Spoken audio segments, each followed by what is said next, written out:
So hello all of you. ये वही short notes है जिसका पढ़ के मैंने एक रात में पूरा सिलेबस गेट का रिवाइज किया था और केवल इसी को पढ़ के मैंने ऑल इंडिया रैंक 7 अचीव किया without any practice, without any giving any test series. तो इस शॉर्ट नोट्स में ऐसा तो क्या है कि केवल और केवल इस शॉर्ट नोट्स की मदद से मैंने ऑल इंडिया रैंक 7 अचीव कर लिया। एंड क्या ये शॉर्ट नोट्स मैं आपको दे दूंगा तो क्या आपका भी ऑल इंडिया रैंक 7 आ सकता है या नहीं? तो इस वीडियो में पूरा डिटेल में इसके बारे में बात करेंगे। तो फर्स्ट मैं आपको बता दूं कि क्या अगर मैं आपको ये शॉर्ट नोट्स दे दूं तो आप इसे शॉर्ट नोट्स को पढ़ के भी आप अच्छा रैंक ला पाएंगे? तो answer is no, definitely not. Because कि मैं अगर आपको दे दूं आपका ऑल इंडिया रैंक 7 तो छोड़ो, आपका 7000 भी नहीं आ सकता केवल अगर आप इस शॉर्ट नोट्स पे रिलाई करें। क्योंकि शॉर्ट नोट्स, ये पहली चीज़ तो ये शॉर्ट नोट्स मैंने खुद ने बनाई है, तो खुद ने बनाई शॉर्ट नोट्स ही खुद को ज़्यादा हेल्पफुल रहती है। तो इस वीडियो में मैं पूरा डिटेल में यही बात करूँगा कि शॉर्ट नोट्स कैसे बनानी है और खुद की शॉर्ट नोट्स ही खुद को बनानी होती है। किसी और की शॉर्ट नोट्स से आप उतना ज़्यादा बेनिफिट में नहीं रह पाओगे, राइट। अब बात करते हैं कि केवल शॉर्ट नोट्स पर मतलब रिलाई करके कैसे रैंक आ सकता है। तो नहीं आ सकता है क्योंकि उसके पीछे एक लंबी स्टोरी है और मैंने उस पर स्पेसिफिकली वीडियो बनाया कि how I achieved all India rank 7 in just 1 night preparation. तो आप जाके देख सकते हैं। तो बात करते हैं इस वीडियो में कि शॉर्ट नोट्स कैसे बनानी है, राइट। तो सबसे पहले अगर आप किसी की मेरी शॉर्ट नोट्स मांग रहे हैं कि भाई आप अपनी शॉर्ट नोट शेयर कर लीजिए, मैं आप उससे पढ़ के अच्छे से रिवाइज कर पाऊंगा, तो आप जाके डायरेक्टली ऑनलाइन पर सर्च करेंगे मेडिजी हैंडबुक, उसमें भी सारी वो भी शॉर्ट नोट्स ही है, वो है छोटी सी हैंडबुक, उसमें भी सारे फॉर्मूलाज वगैरह दिए गए हैं। तो मतलब कोई फ़ायदा नहीं है किसी और की शॉर्ट नोट्स उठाने का, राइट। वो सभी के पास अवेलेबल रहती है, तो फिर भी सभी का थोड़ी ना ऑल इंडिया रैंक 10 आ जाता है। तो सिंगल डिजिट रैंक अचीव करने के लिए बहुत सारे स्टेप्स होते हैं, उसके लिए 7 स्टेप्स मैंने बताए हुए हैं। But short notes is one of the most important step to revise very quickly, very fast. तो आप जब खुद से शॉर्ट नोट्स बनाते हो पहली चीज़, तो आप एक बार तो उसी टाइम पे रिवाइज हो जाती है, first thing. And second thing कि आप खुद से फॉर्मूलाज लिखते हो, खुद से समझ के लिखते हो अपने शॉर्ट फॉर्म में, राइट। जब आप किसी चीज़ को शॉर्ट फॉर्म में लिखते हो तो आप उसका कंक्लूजन लिखते हो। मतलब आप थ्योरी की शॉर्ट नोट्स बना रहे हो तो आप पूरी थ्योरी को पढ़ के उसका कंक्लूजन लिखते हो। उसका मतलब है आप पहले खुद समझ रहे हो कि ये चीज़ क्या कहना चाहता है, उसके बाद जाके लिख रहे हो, राइट। तो वो एक आपके दिमाग में बैठ जाएगा वो चीज़। सेकेंड चीज़ ये है कि जब आप फॉर्मूला खुद से लिखोगे तब वो फॉर्मूला आपको मेमोराइज इजीली हो जाएगी। खुद की हैंड राइटिंग में लिखी हुई चीज़ें पढ़ने में जल्दी से रिवाइज होता है, जल्दी से वापस रिकॉल होता है। और जैसे मैंने शॉर्ट नोट्स मैंने बोला खुद से बनाई है, तो मुझे पता है कि शॉर्ट नोट्स में कहाँ क्या चीज़ है, ढूंढने में भी काफ़ी कम टाइम लगेगा और पूरा शॉर्ट नोट्स मेरे दिमाग में छप चुका है, क्योंकि अब तक इतनी बार मैंने उस चीज़ को रिवाइज कर चुका है, तो पूरा का पूरा छप चुका है। तो बात करते हैं कि क्या क्या चीज़ें डालनी चाहिए शॉर्ट नोट्स के अंदर और कब बनानी चाहिए। तो शॉर्ट नोट्स आप कभी भी बना सकते हो, जस्ट आफ्टर अटेंडिंग लेक्चर्स और जस्ट आफ्टर प्रैक्टिसिंग और just after giving a test series, like वो आप पे डिपेंड करता है। बट मैं हमेशा रिकमेंड करूंगा कि before making any short notes you have a sufficient amount of knowledge कि भाई क्वेश्चंस कैसे बनते हैं, क्वेश्चंस के ओरिएंटेड आपका नॉलेज थोड़ा डेवलप होना चाहिए। इसकी वजह से मैं रिकमेंड करूंगा कि जब आप लेक्चर राइटिंग करें या फिर सेल्फ स्टडी से कुछ भी चीज़ पढ़ रहे हो तो उसके आप लॉन्ग नोट्स बनाओगे, फिर उसके बाद जब आप क्वेश्चंस की प्रैक्टिस करोगे, प्रीवियस ईयर वगैरह लगाओगे, तब जाके आपको अंडरस्टैंडिंग आएगा कि क्वेश्चंस कैसे फॉर्म होते हैं, कौन से फॉर्मूला इंपॉर्टेंट है, कौन से टॉपिक इंपॉर्टेंट है, कौन सी चीज़ें याद रखनी चाहिए क्वेश्चन को सॉल्व करने के लिए, कौन सी चीज़ें याद रखनी इंपॉर्टेंट नहीं है। तो before making short notes at least you have to solve sufficient number of questions, sufficient number of previous year questions, and making a sufficient number of revision of from full length notes, right. उसके बाद ही जाके आप short notes बनाओ तो better रहेगा, right. तब जाके आपको समझ में आएगा शॉर्ट नोट्स में क्या। अब बात करते हैं क्या क्या चीज़ें डाल सकते हैं। तो शॉर्ट नोट्स में आप फॉर्मूला तो डालेंगे, क्योंकि फॉर्मूला बहुत इंपॉर्टेंट रहता है गेट में और फॉर्मूला भूलने के चांसेस सबसे ज़्यादा रहते हैं। तो फॉर्मूला डालना is very important in short notes, right. Easy से ईजी फॉर्मूलाज भी मैंने डाले जस्ट बिकॉज कि अभी ऐसा लगता है कि ये फॉर्मूला तो आता है, बट आज से 4-6 महीने 1 साल के बाद जब आप एक्चुअल में एग्जाम देने जाएंगे तब आप शायद फॉर्मूला भूल जाएंगे। तो इट्स बेटर कि आप इजी से इजी फॉर्मूला भी शॉर्ट नोट्स के अंदर डाल दे, ताकि in every revision cycle you can revise that short notes, right. अब बात करते हैं कि और क्या चीज़ डाल सकते हैं। तो थ्योरी डाल सकते हैं, बेसिक थ्योरी डाल सकते हैं, बेसिक डेफिनेशन डाल सकते हैं वेरी शॉर्ट फॉर्म में। मतलब जैसे मैंने बताया कि थ्योरी का कंक्लूजन डालना है, पूरा नहीं, जैसे मटेरियल साइंस है, पूरा हीट ट्रीटमेंट प्रोसेस मैंने पढ़ा, उसके बाद उसका एक छोटा सा ग्राफ बना दिया कि ये हीट प्रोसेस में ऐसा होता है, और बाजू में बोल्ड पॉइंट में लिख दिया, मतलब बुलेट पॉइंट्स में लिख लिया कि भाई ये चीज़ें होती है, जैसे एयर कूलिंग है, फर्नेस कूलिंग है, ये वो ब्ला ब्ला ब्ला, राइट। फॉर्मूलाज है, फॉर्मूलाज के डेरिवेशन तक मैंने लिखे, मतलब फॉर्मूलाज के डेरिवेशन पूरे डेरिवेशन नहीं, बट स्टार्टिंग स्टेप कि यहाँ से फॉर्मूला स्टार्ट होता है डिराइव करना, और एंड स्टेप, राइट।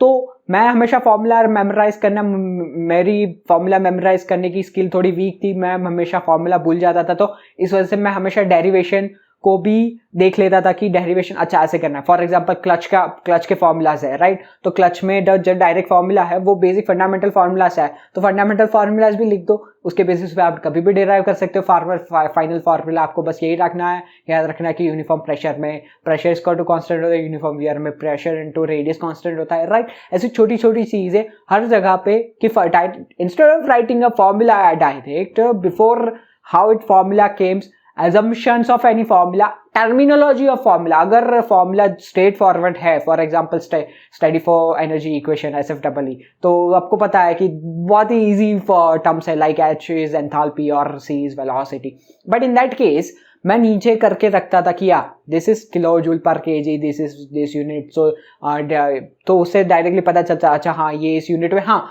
फॉर्मूला के अंदर कौन सा यूनिट में रखना चाहिए वो चीज़ भी मैं लिखता था शॉर्ट नोट्स के अंदर।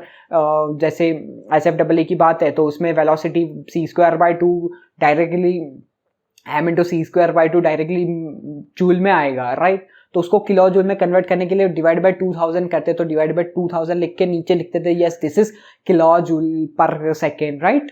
सो एट दैट मतलब यूनिट कन्वर्जन, इजी वे में यूनिट कन्वर्जन कैसे हो सकता है, जैसे फ्लूइड मैकेनिक्स में डायरेक्टली पॉइस दिया है, तो poise is equal to how much what metre square per second, right.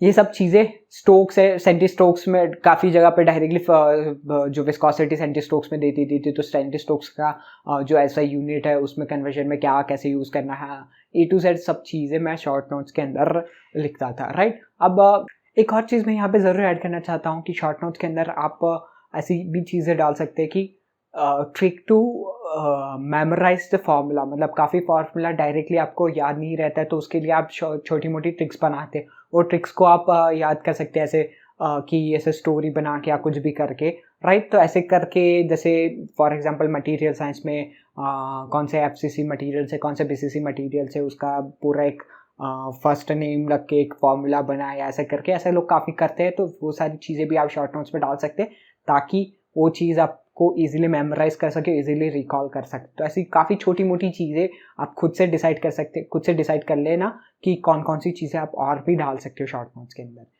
इसके अलावा भी अगर मैं बात करूं कि आप जब टेस्ट सीरीज वगैरह दोगे उसके अंदर आप कोई नया फॉर्मूला, नया कॉन्सेप्ट देखोगे और कुछ चीज़ें आप फ्रीक्वेंटली मिस्टेक करोगे कि हाँ ये जगह पे ये मिस्टेक आप फ्रीक्वेंटली करते हो, उसको जाके भी शॉर्ट नोट्स में उस टॉपिक के उस फॉर्मूला के ऊपर नीचे लिख दो कि यहाँ पे ये मिस्टेक आप हमेशा बार बार करते हो, एक बार हुई तो लिखने की ज़रूरत नहीं है, बार बार करते हो तो डेफिनेटली आपको लिखना चाहिए। तो उससे भी मतलब जब आप रिवाइज करोगे वो चीज़ तब आपको वो काफ़ी क्विकली रिवाइज हो जाएगी, राइट। और एक और चीज़ मैं ज़रूर बताना चाहूँगा कि शॉर्ट नोट्स के अंदर जो चीज़ें मैंने बोली है कि इतनी चीज़ें ज़रूरी नहीं है कि वही सारी चीज़ें हो, क्योंकि शॉर्ट नोट्स के अंदर वो सारी चीज़ें होनी चाहिए जो आपको रिवाइज करने की ज़रूरत पड़े बार, राइट। तो आपको क्या रिवाइज करने की ज़रूरत पड़ती है वो और कोई कैसे डिसाइड कर सकता है, राइट। मैंने तो जस्ट बताया कि ये चीज़ें हो सकती है, बट आप खुद डिसाइड करोगे कि शॉर्ट नोट्स के अंदर क्या क्या चीज़ें होती है, क्या चीज़ें डालनी चाहिए, क्या चीज़ें नहीं डालनी चाहिए, उसके वे में पूरा शॉर्ट नोट्स बनाओगे। और आप जब टेस्ट लगाओगे, टेस्ट में आप खुद समझ जाओगे कि अच्छा ये चीज़ आपने नहीं डाली थी बट ये चीज़ टेस्ट सीरीज में आ गई है, ये चीज़ यहाँ पे क्वेश्चन के फॉर्म में आ गई है, अब इसके बारे में तो मुझे याद नहीं है तो ये चीज़ मुझे डालनी पड़ेगी। तो आप जाके फुल नोट्स उठाओगे, वो चीज़ शॉर्ट नोट्स में डाल दोगे, राइट। तो अब जब टेस्ट सीरीज दोगे तो हर बारी आफ्टर टेस्ट सीरीज आपकी शॉर्ट नोट्स भी आप रिफाइन करते जाओगे, राइट। तो एट द एंड जब फुल्ली डेवलप शॉर्ट नोट्स बन जाएगी तब आप फुल्ली डेवलप वो शॉर्ट नोट से आप अपना एक दिन में रिवाइज करके पूरा सब्जेक्ट मतलब पूरा मैकेनिकल इंजीनियरिंग रिवाइज कर सकते हैं। तो ऐसे वे में पूरा एक शॉर्ट नोट्स बनाना होता है। और मैंने जैसे इस वे में पूरा अच्छे से शॉर्ट नोट्स सारे सब्जेक्ट्स की बनाई है, तो ऑलमोस्ट 60 पेजेस के अंदर पूरा मैकेनिकल इंजीनियरिंग कवर हुआ। यस, ओनली 60 पेजेस के अंदर पूरा मैकेनिकल इंजीनियरिंग कवर हो चुका है। एंड मैं गारंटी के साथ बता सकता हूँ, लाइक मैंने 21 का आइटम दिया और 23 का आइटम दिया, दोनों आइटम में there was not a single question कि जिसका कॉन्सेप्ट या जिसका फॉर्मूला मेरे शॉर्ट नोट्स में ना लिखा हो। डायरेक्टली हर कहीं ना कहीं चीज़ में मैंने लिखा हुआ है, चाहे थ्योरी हो चाहे फॉर्मूला। कभी कभी कुछ कुछ चीज़ें डेफिनेटली आ जाती है, बट जो दोनों पेपर मैंने अपीयर किए दोनों में एक भी ऐसी चीज़ नहीं थी, राइट। तो जब आप शॉर्ट नोट्स ऐसे बनाओगे और बार बार रिवाइज करोगे तो आप वो पूरी चीज़ें आपके दिमाग में मेमोराइज हो जाएगी, फिर आपको कुछ भी चीज़ें भूलने की कोई भी चांस नहीं बचता है। तो आप फिर जब गेट में जाओगे, क्वेश्चन देखोगे, क्वेश्चन को देख के तुरंत आपके दिमाग में स्ट्राइक हो जाएगा, अच्छा ये यहाँ पे ये शॉर्ट नोट्स का इमेज स्ट्राइक हो जाएगा, राइट। आपकी फोटोग्राफिक मेमोरी बन जाएगी शॉर्ट नोट्स को लेके। उतनी बार आप जब रिवाइज करोगे तो फोटो, वो पूरा का पूरा फोटो आपके दिमाग में आ जाएगा। ये चीज़ मेरे साथ हो चुकी है, इसलिए मैं अपने एक्सपीरियंस से बता रहा हूँ कि पूरा का पूरा फोटो दिमाग में आ जाएगा और आप पूरा मतलब फॉर्मूला वगैरह यूज़ करके डायरेक्टली क्वेश्चन को सॉल्व करके आप क्वेश्चन सही कर सकते हो। ऐसे हर क्वेश्चन को सही करके आप भी मेरी तरह ऑल इंडिया रैंक 7 ला सकते हो।